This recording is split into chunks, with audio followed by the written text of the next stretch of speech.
The world was beginning to feel like it was shutting down.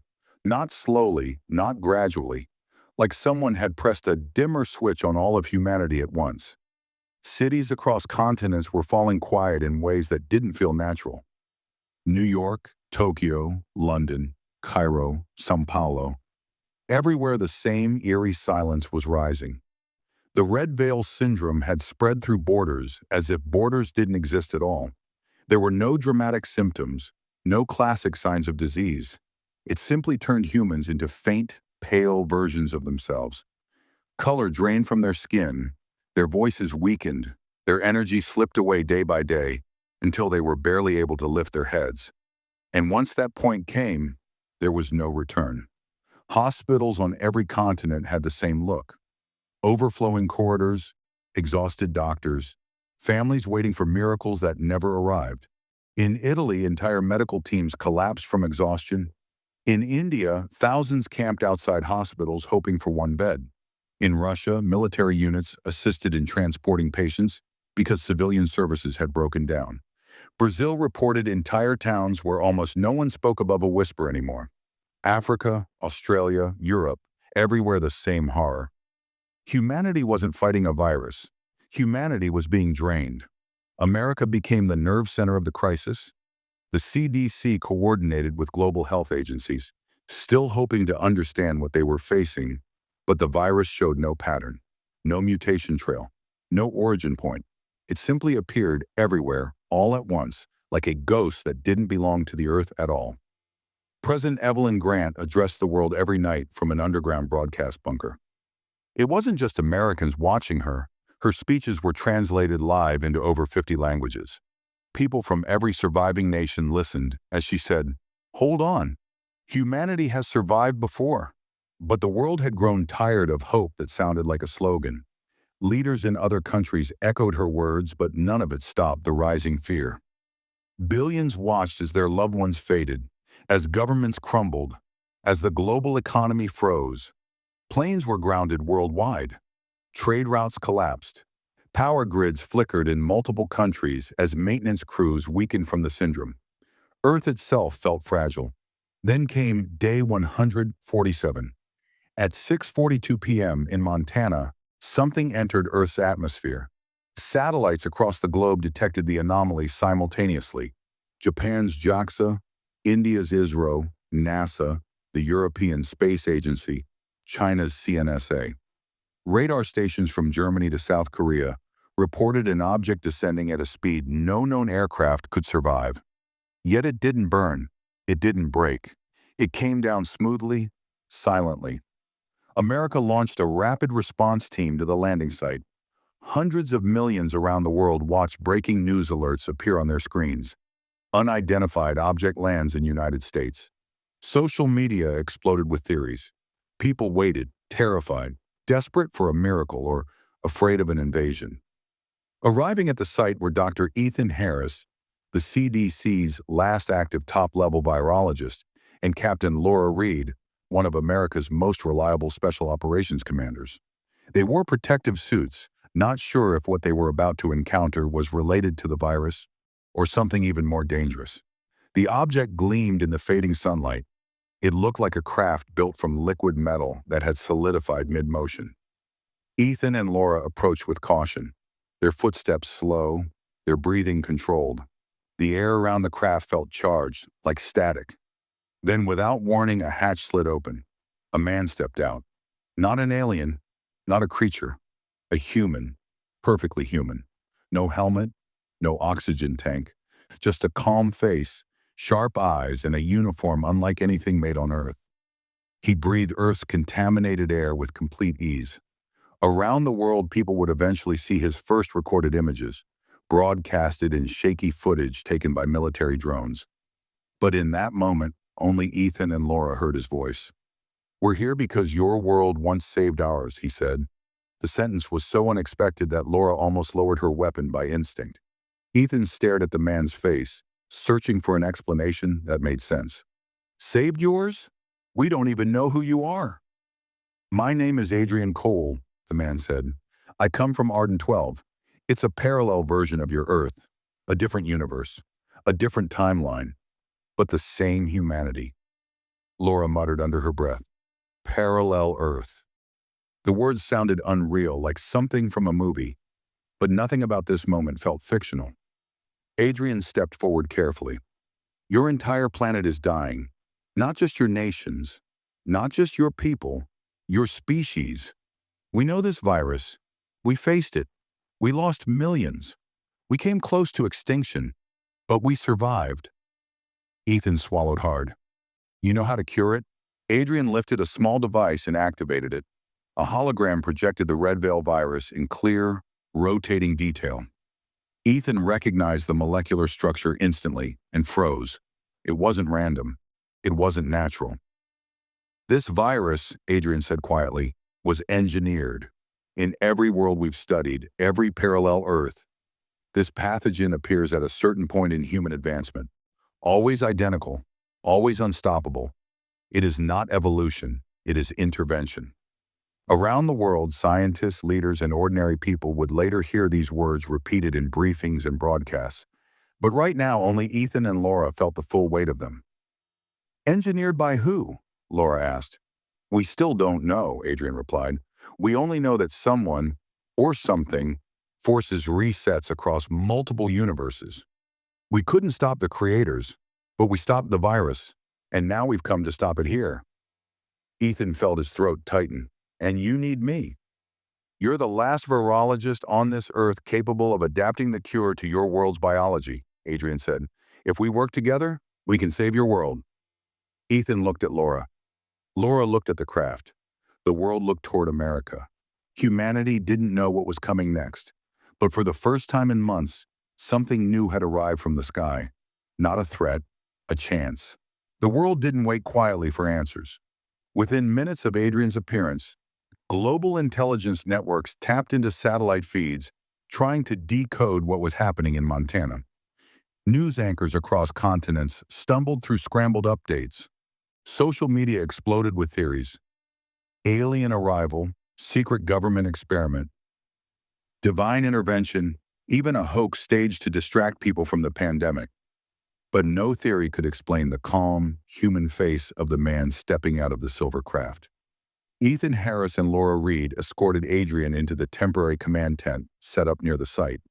Military personnel stood around with the same stunned expression, as if their minds couldn't reconcile the image of a human from another universe. Adrian walked with a quiet confidence, his gaze studying everything, not with curiosity, but with recognition, like he had seen a version of all this before on another Earth. Ethan removed his protective helmet once the air had been cleared. Adrian simply watched him for a moment, then spoke with a voice steady and oddly reassuring. "This world still has a chance," he said, "but the clock is running faster here.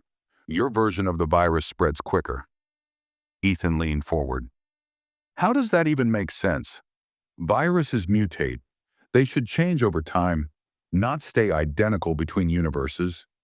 "That's exactly why Red Veil is not biological in the traditional sense," Adrian replied. "It mutates only in symptoms, not in structure. It adapts to human societies, not human bodies. It behaves more like a program than a pathogen." Laura frowned. "A program?" "A design," Adrian corrected gently, "created with specific triggers, activated with perfect precision, and aimed directly at human civilization." Ethan exhaled slowly, his mind racing through everything he knew about viral behavior. Nothing matched this description. Nothing even came close. If someone engineered this, they designed it to wipe us out? "Not wipe out," Adrian said. "Reset. Humanity is never fully erased in any universe.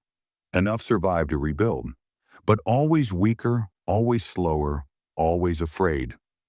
Progress is interrupted each time." Laura crossed her arms. "So someone, or something, is keeping humanity from advancing. Across multiple universes?" Adrian nodded. "Across all universes we found." Outside the tent, distant noises echoed. Radio chatter, engine hums, the sound of hurried footsteps. Global pressure was growing. Nations around the world demanded a briefing. The United Nations issued an emergency communication requesting direct contact with whoever had landed. The world wanted answers, Cures, hope, anything. Adrian continued calmly. My world discovered the cure too late. We lost billions. But when we finally stabilized the outbreak, we found traces, signals from alternate Earths. One of those signals came from this world, or rather, from an earlier timeline of this world. Ethan blinked. You're saying Earth sent something to your universe? Centuries ago, Adrian said. But because time flows differently between universes, centuries for us may be decades for you, or even minutes. We were never able to identify how the transmission occurred, but we know it saved us. Ethan sank into a chair. And now you're returning the favor. Adrian nodded. Humanity survives when it helps itself, even across worlds. Laura's attention shifted to the holographic map Adrian displayed. It showed Earth glowing with red regions, North America, Europe, Asia, Africa, Australia, every continent coated with infections. Adrian's craft had mapped the entire planet the moment it entered the atmosphere. Ethan studied the hologram. Your cure, what does it do? It resets the energy drain mechanism inside the cells, Adrian explained. Red Veil doesn't kill through viral overload. It kills by shutting down the bioelectric field around cells. It steals the body's internal charge. That's why people fade. Electricity, Ethan murmured. A virus affecting electricity. It's not a virus in the way your world understands viruses, Adrian said. It's a biological algorithm. Laura leaned over the table. And your cure? It floods the body with a counter-resonance frequency, Adrian said. Reactivates the natural charge. Reboots the system. If administered early, people recover in hours. If late, they stabilize slowly. Ethan stared at the hologram as if it were a lifeline. This could save billions. Yes, Adrian said, but not fast enough unless we replicate the serum generator. Ethan's eyes widened. Replicate? You mean build one here? Yes, it uses simple metals and a quantum oscillation core. Your world doesn't have the oscillation technology, but we brought one spare unit. Laura raised a brow. So why not just make enough for everyone? Because the oscillation units degrade, Adrian explained.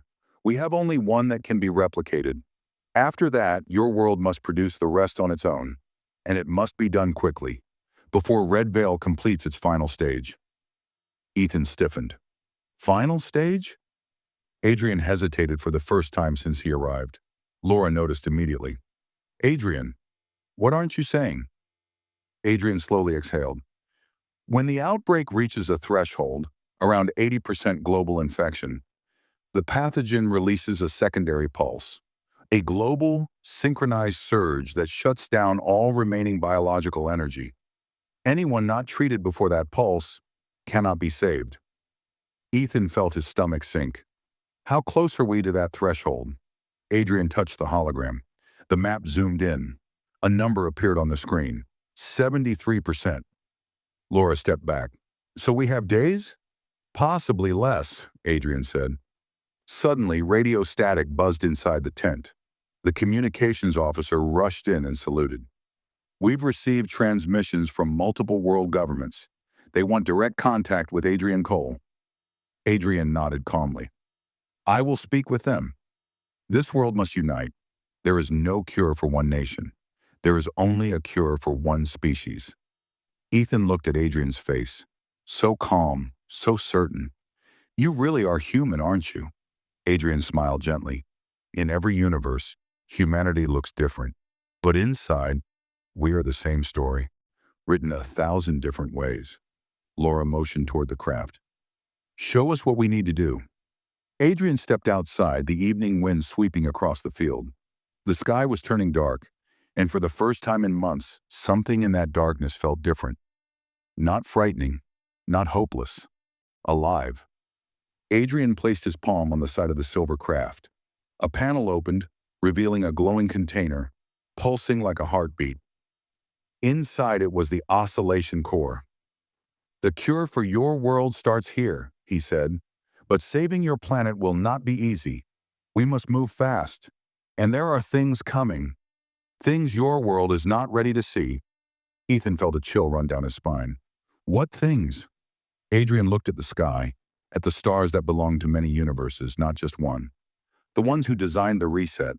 By the time morning light touched the Atlantic coastline, the world had already begun whispering the name Aurelians. It spread through encrypted military channels first, then leaked into the tangled web of social media, where panic, hope, and disbelief were already dancing together like unstable chemicals. People demanded answers, and America, for the first time in weeks, had something resembling hope. Samuel Hayes walked through the underground CDC facility in Maryland with a tight jaw. Every step echoed. Every hallway buzzed with urgency. He had not slept in 40 hours, yet there was fire left in his eyes. Across the world, leaders waited on America to make sense of what the Aurelian on board the ship, Caden Solis, had begun explaining. Caden stood tall inside the decontamination chamber, his silver suit now replaced with dark, flexible fabric that looked like woven starlight. It was not armor, Samuel noticed.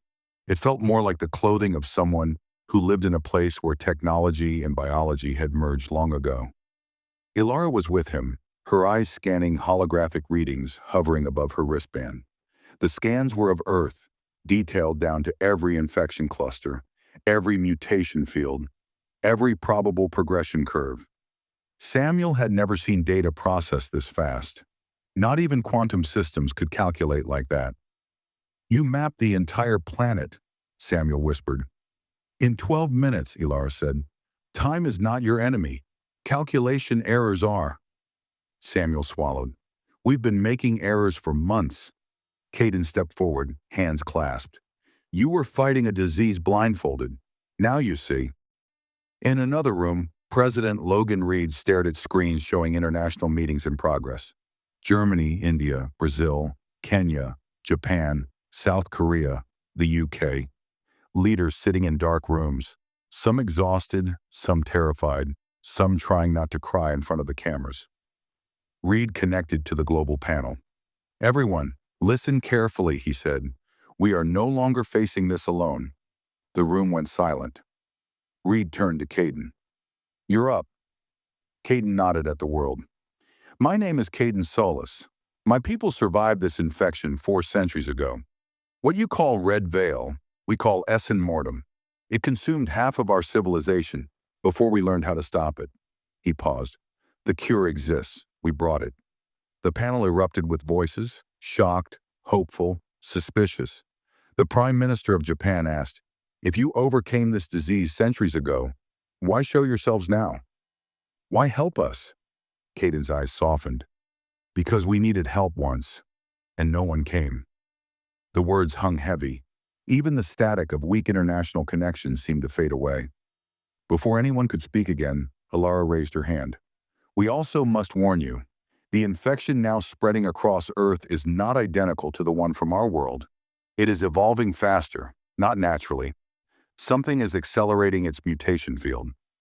Samuel stiffened. "Wait, you're saying someone engineered this?" "Not your people," Caden replied carefully. "Not exactly." Samuel felt the ground shift beneath him. "Then who?"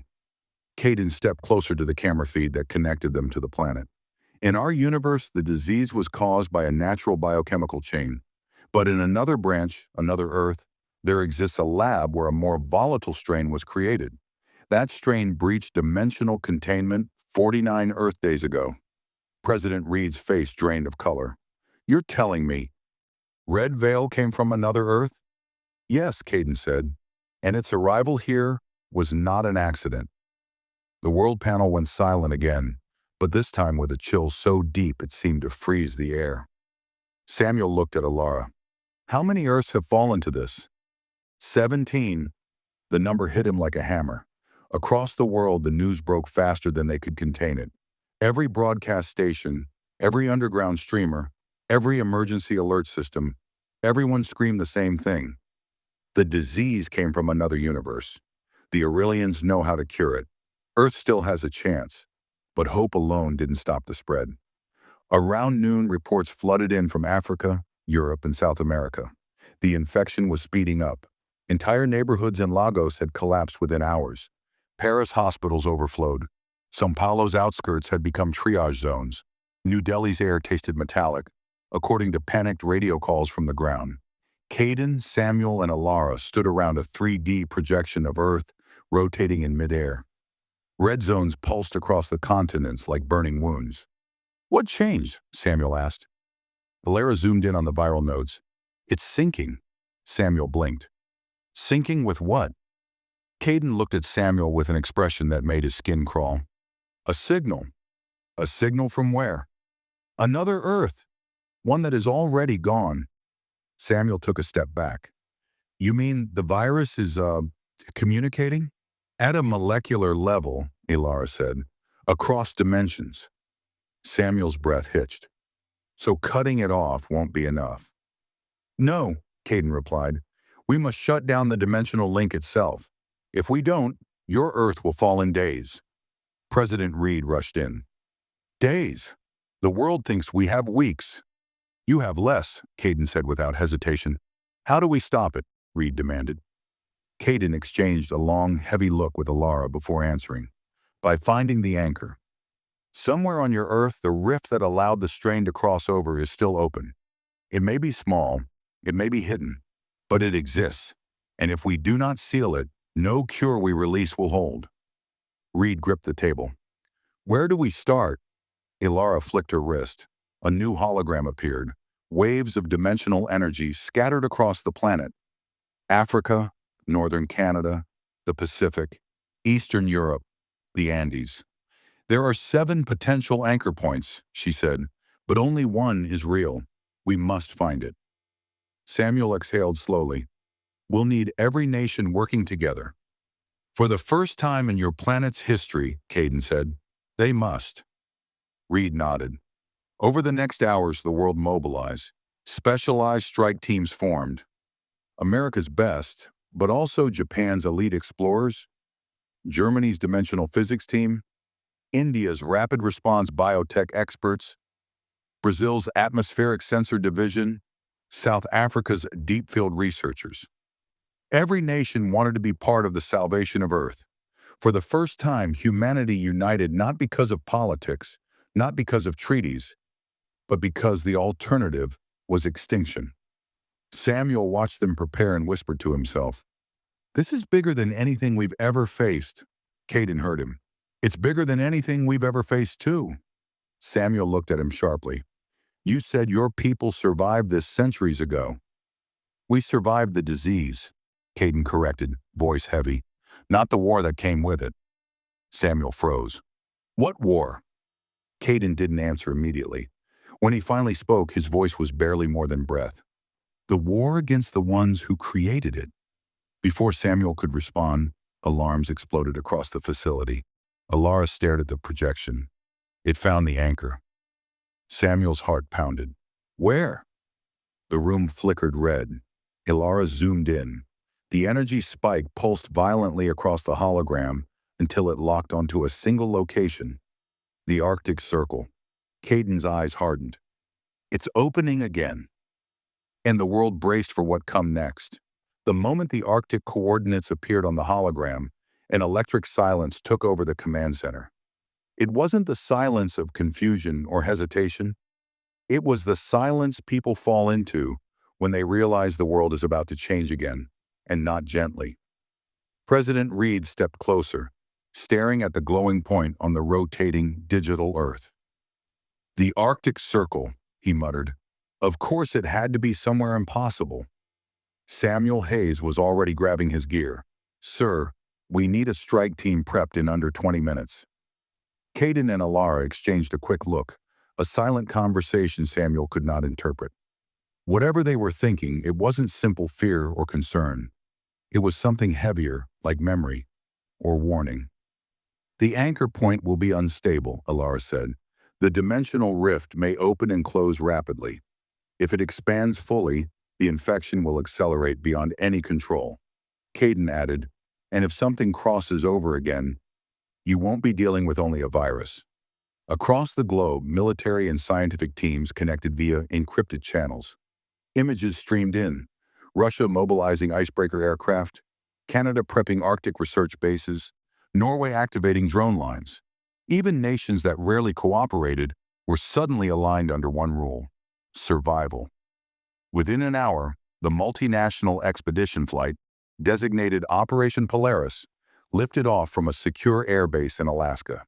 The jet was massive, reinforced to handle polar storms, outfitted with dimensional scanners provided by the Aurelians, and packed with specialists from 6 continents. Samuel sat near the front, tightening the straps of his thermal suit. He had been on dozens of crisis missions, but this one felt unnervingly different.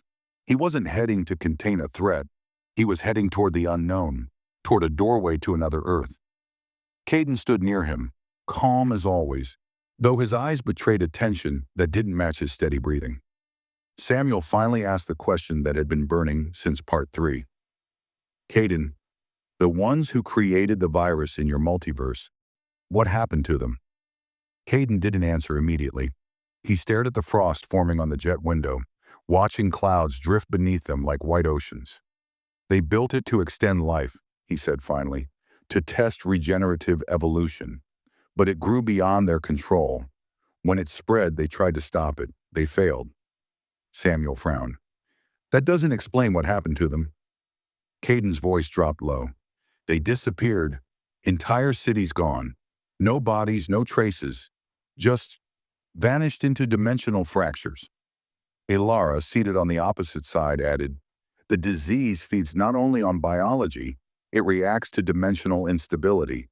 If it reaches a rift, it evolves. If it enters a dying universe, it accelerates. Earth is not the first to face this. The jet shook slightly as engines adjusted altitude. Samuel inhaled, gripping the armrest.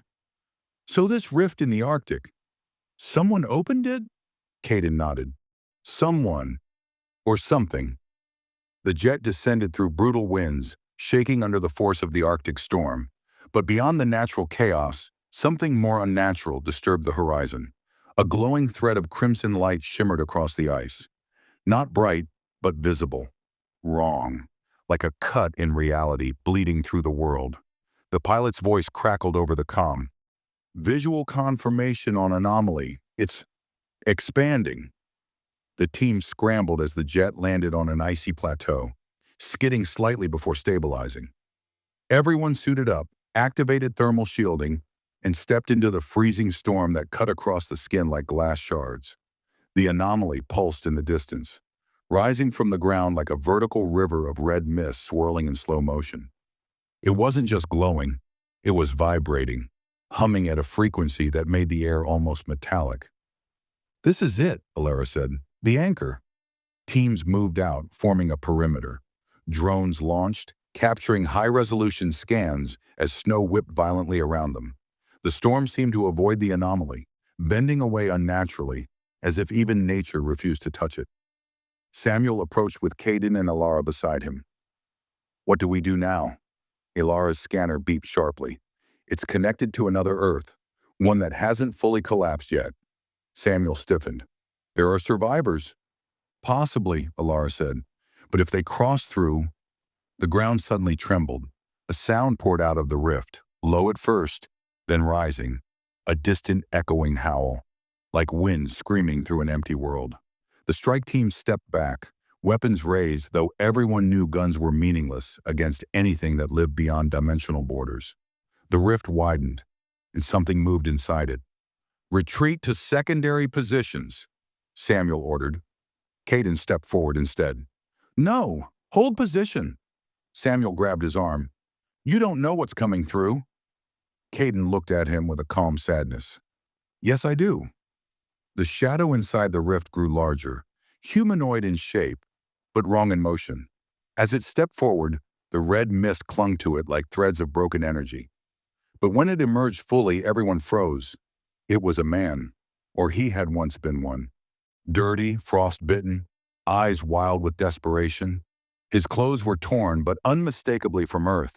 Another Earth. He stumbled forward, collapsing into Samuel's arms. Help, please, the man gasped. Don't let it follow me. Samuel eased him to the ground. Easy, easy. You're safe. What happened to your world? The man's eyes were wide with terror. It took everything. Everything. Cities, oceans, people. It changed. It learned. And then his breath hitched. It started building. Ilara stiffened. Building what? He pointed trembling fingers at the rift. A way out. Before Samuel could process the words, the rift pulse intensified, glowing violently. The ground trembled again, harder this time. Ice cracked like thunder under their feet. Caden snapped to Ilara. Seal it, now! Ilara's hands flew across her device. I'm trying. The energy surge is too strong. The rescued survivor suddenly grabbed Samuel's coat. You have to close it. You have to, before it finds. A deafening roar erupted from inside the rift. Everyone spun toward it. Something massive was coming. Something that didn't belong in any world. Samuel's voice cracked through the storm. What the hell is that? Caden's face went pale. That, he whispered, is the reason we lost 17 Earths. The rift exploded outward, and the world shook as the creature began to emerge. For a moment, the world held its breath. The creature on the other side of the rift wasn't fully visible yet, only its silhouette pressing against the trembling red membrane, like something testing the skin of a drum. But even that half-formed outline was enough to freeze every soldier, scientist, and operative standing on the Arctic ice. The survivor from the other Earth crawled backward, eyes locked on the rift with animal fear. It found the anchor, he whispered. It always finds the anchor. Samuel Hayes aimed his weapon out of pure instinct, even though he knew bullets meant nothing here. What is it? Samuel shouted over the rising hum. Caden's voice was low, like the weight of centuries pressed on it. It's called a harbinger. The name alone felt wrong. Too calm, too gentle for something that radiated such violence. Ilara's scanner vibrated violently in her hands. Dimensional pressure is spiking. If it forces entry now, the rift will stay open permanently. Samuel turned to her. What do we do? We buy time, Caden said, already stepping toward the anomaly.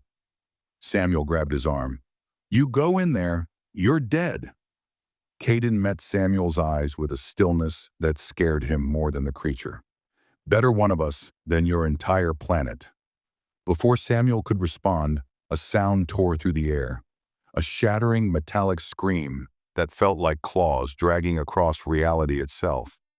The rift split wider, red mist exploding outward like liquid fire. And then the creature began to emerge. It wasn't an animal. It wasn't a machine. It wasn't something nature would ever accept. Its body seemed built out of fractal plates, like bone, metal, and infection fused into one evolving shape. Its movements glitched, as if skipping frames between dimensions. Dozens of red-veined eyes blinked open across its shifting face, reflecting the ice, the sky, the terror of the team. Samuel shouted, Positions! Fall back to line beta! But the creature was faster. It lunged forward, its limbs slamming into the ice with a force that sent cracks shooting in all directions. Shockwaves knocked several soldiers off their feet. The survivor screamed. Even the storm recoiled, wind bending away unnaturally. Ilara activated a barrier field, a shimmering dome of blue light flickering between them and the harbinger. The creature struck it with one of its jagged limbs, sending sparks radiating across the shield. It won't hold, she yelled. Caden stepped in front of her, raising a small device that unfolded into a glowing, disc-like emitter. Lines of silver light shot outward, creating a second barrier, a stronger one. The harbinger slammed into the new barrier. The ground trembled, the sky rippled, but the barrier held, for now. Samuel reached Ilara. Tell me you can close the rift. I can seal it temporarily, she said, hands flying over her wristband, but not while that thing is forcing it open. We kill it then, one of the soldiers shouted. Caden shook his head. You can't kill a harbinger. Samuel gritted his teeth. Then what? You expect us to die here? Caden turned, eyes suddenly hard, sharp, filled with a kind of determination Samuel had only seen in soldiers who had already accepted death. We don't kill it. We push it back. How? Caden pointed at the rift. It's not fully here yet. Part of it still exists across dimensions. If we destabilize the rift enough, it will collapse and pull the harbinger back with it. Destabilize it how? Ilara raised a cylindrical device the size of her arm. With this, Samuel blinked. What the hell is that? Ilara's lips tightened. A dimensional disruptor. It will overload the anchor point. And the risk? Samuel asked. Caden answered plainly. It might tear the entire area into a multispatial implosion. Samuel stared. In English? It could vaporize everything within 8 miles. Silence. Even the howling wind seemed to pause. Samuel exhaled slowly. Great. So we either die by monster or by implosion. Caden nodded.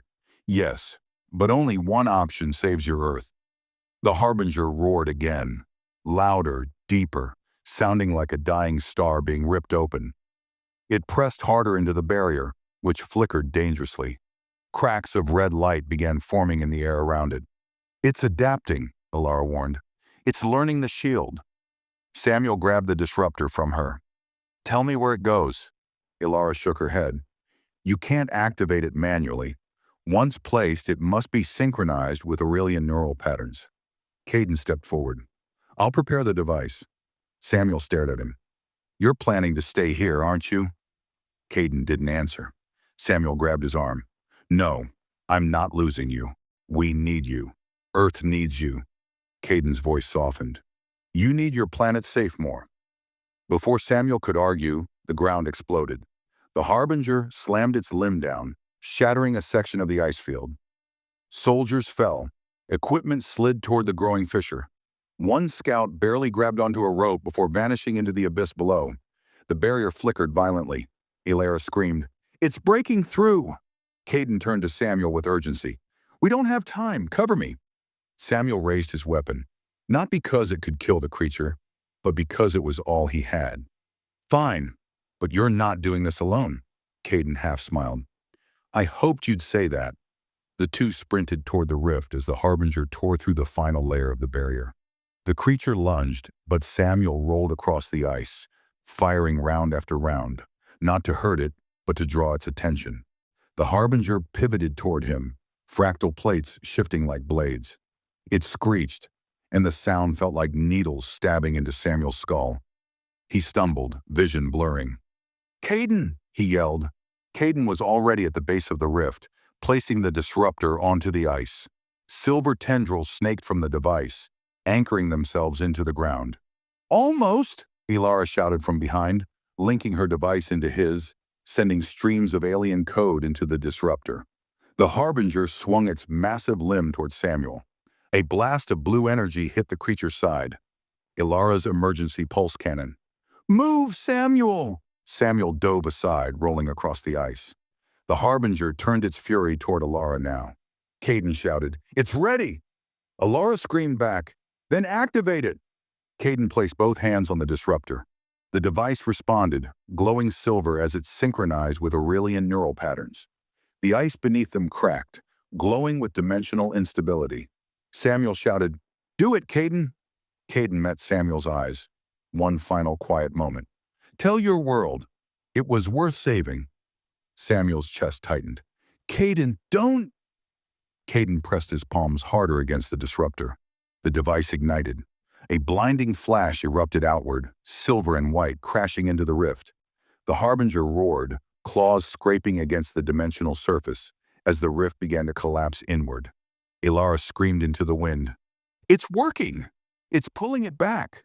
The Harbinger clawed violently, frame glitching as the force dragged it backward. The rift tightened, twisting like a tornado of light. Samuel watched in horror as Caden began being pulled too. Caden, let go! Caden didn't. He couldn't. He held the disruptor steady as the collapsing rift dragged him inch by inch. Samuel ran toward him. Caden! Caden looked back one last time. Protect your Earth. Then the light swallowed him. The rift collapsed. The Harbinger vanished, and Caden was gone. The world fell silent. Not even the wind dared move. The Arctic was left with only fractured ice, and the echo of a sacrifice the world would never forget. The world learned the truth slowly, like light rising after a long night. News of the Arctic event spread across the planet, not through press releases or official statements at first, but through shaky drone footage, glimpses of collapsing dimensional light, and the final explosive flare that marked the rift closing. Then official confirmation came. The harbinger was gone. The rift was sealed. Earth was safe. But Caden Solis did not return. For many, he was a name whispered with awe. For a few, he was the reason humanity took one more breath. And for Samuel Hayes, he was a friend, someone he had known for days, yet felt connected to like a brother shaped by different stars. Elara did not speak for nearly 24 hours. She worked without rest, reconstructing the remnants of Caden's multiversal signature, scanning for anomalies, trying to understand where he had gone. Grief for Aurelians was different. Not loud, not broken, but deep and silent, like losing a part of the universe's rhythm. President Reed delivered the announcement to the world. The rift has been closed. Humanity has survived one of the darkest threats in its history. We owe our lives not only to global cooperation, but to the Aurelian envoy who gave his life for our world, Caden Solis. For the first time since the pandemic began, every nation paused. In homes, in shelters, in the ruins of overwhelmed cities, people stopped and honored a man from another universe who had no reason to save them, except that he believed they were worth saving. Across the planet, something changed. The panic quieted. The riots stilled. For the first time in months, humans looked at one another not with suspicion or fear, but with shared breath, shared survival. They had faced extinction together. They had survived together. But survival was not the end of the story.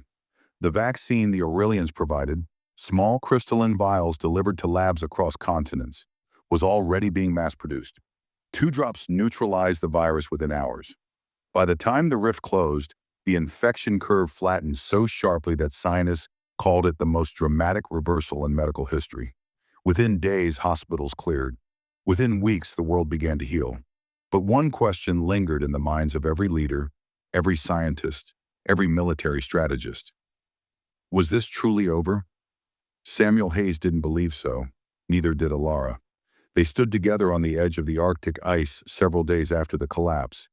It was quiet now, unnervingly quiet. The storm clouds were gone, leaving an expanse of white so still it felt like time itself had stopped. The site of the rift was a smooth, dark circle in the ice, perfectly symmetrical, as though reality had been stitched shut by someone with impossible precision. Samuel exhaled, his breath fogging the cold air. I keep thinking he's going to step out from behind a snow dune, complaining we took too long to get here. Elara didn't smile. Caden understood the risk. That doesn't make it easier. Elara finally turned to him. I have scanned for dimensional residue. There is none. The rift did collapse, but something unusual happened in the final moment. Samuel looked at her sharply. What do you mean unusual? Elara raised a small holographic recorder. This is the last data burst from the disruptor before it overloaded. The hologram activated.